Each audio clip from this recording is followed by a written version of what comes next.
Assalamualaikum warahmatullahi wabarakatuh. Nama saya Hoirunisa, kelas FM 20B. Di sini saya akan menjelaskan tentang manajemen sebagai suatu sistem dan penggolongan perusahaan. Manajemen dan organisasi sebagai suatu sistem.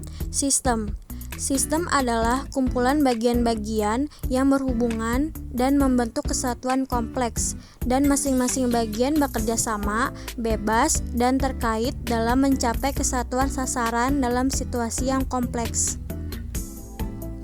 Kemudian ada tanda-tanda sistem. 1. Orientasi atas sasaran berupa tingkah laku terarah. 2. Kesatuan dan kebersamaan. 3. Keterbukaan. 4. Dapat ditransformasikan. 5. Sifat ketergantungan antar bagian. Dan yang keenam, mekanisme pengawasan. Penggolongan perusahaan. Penggolongan perusahaan itu terdiri atas 2. 1. Berdasarkan kriteria faedah. 2. Berdasarkan yuridis ekonomi. Penggolongan perusahaan berdasarkan kriteria faedah itu terbagi lagi menjadi 4, yaitu yang pertama faedah elementer, contohnya ekstraktif dan agraris. Yang kedua, faedah bentuk, contohnya industri atau kerajinan. Yang ketiga, tempat dan waktu, contohnya perusahaan dagang, perusahaan pengangkutan, perusahaan pergudangan. Dan yang keempat, ada faedah jasa terhadap perusahaan lain, contohnya perusahaan perbankan dan perusahaan asuransi.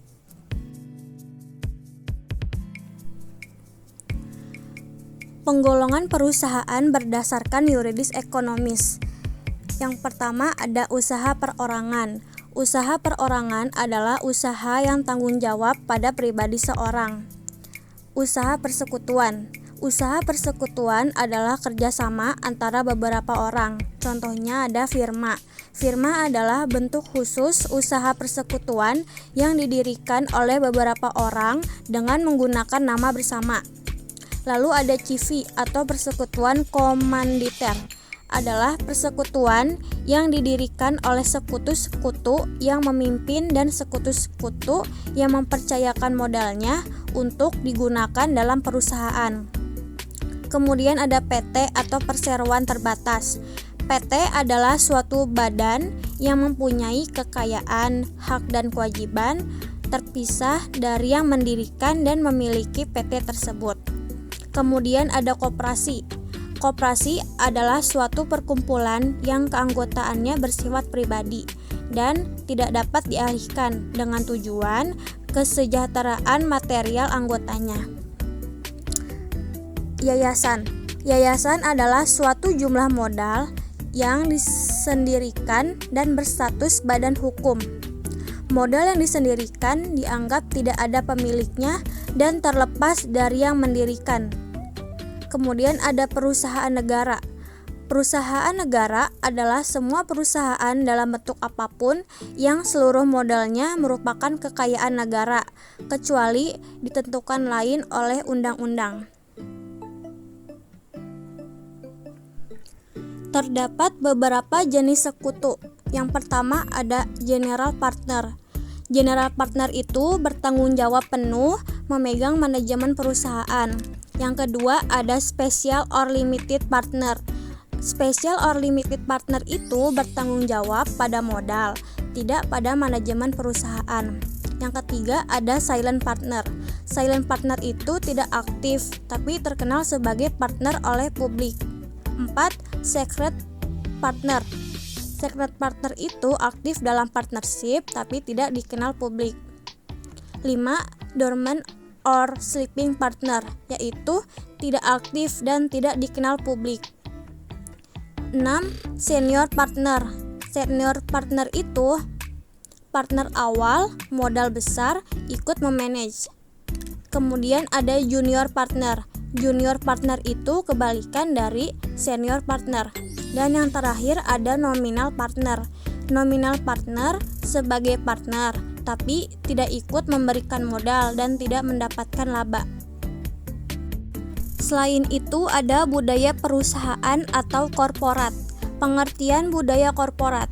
Budaya korporat adalah suatu pedoman bersama dalam berperilaku untuk memecahkan masalah-masalah korporat dan merupakan seperangkat sistem nilai, keyakinan, dan norma-norma.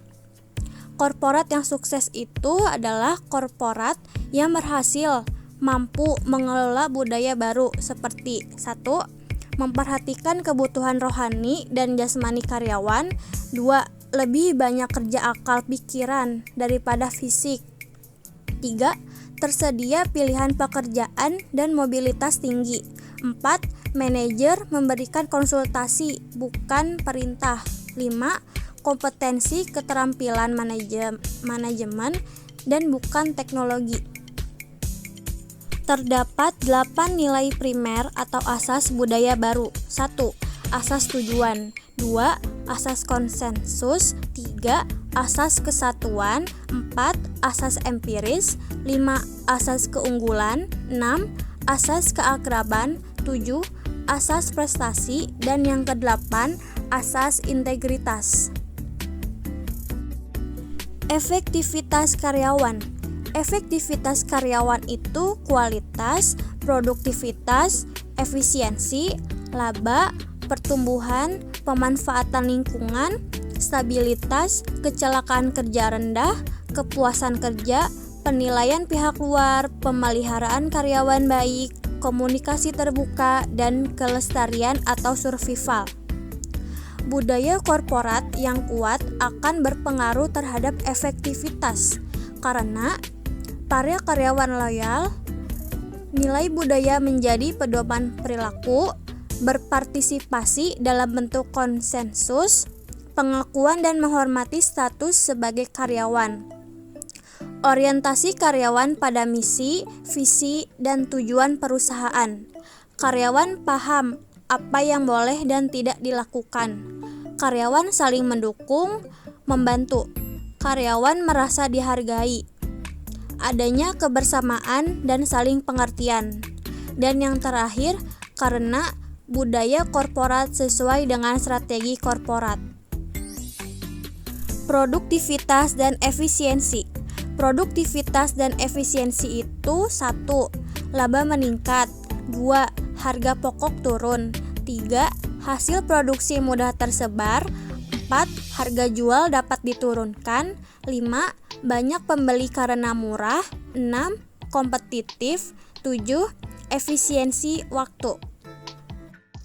Dari materi tentang manajemen sebagai suatu sistem dan penggolongan perusahaan dapat disimpulkan bahwa sistem itu suatu kumpulan bagian yang membentuk kesatuan dan masing-masing bagiannya bekerja sama dalam mencapai kesatuan sasaran dalam situasi yang kompleks. Terdapat tanda-tanda sistem. Kemudian ada penggolongan perusahaan. Penggolongan perusahaan itu ada 2 kriteria. Yang pertama, berdasarkan kriteria faedah.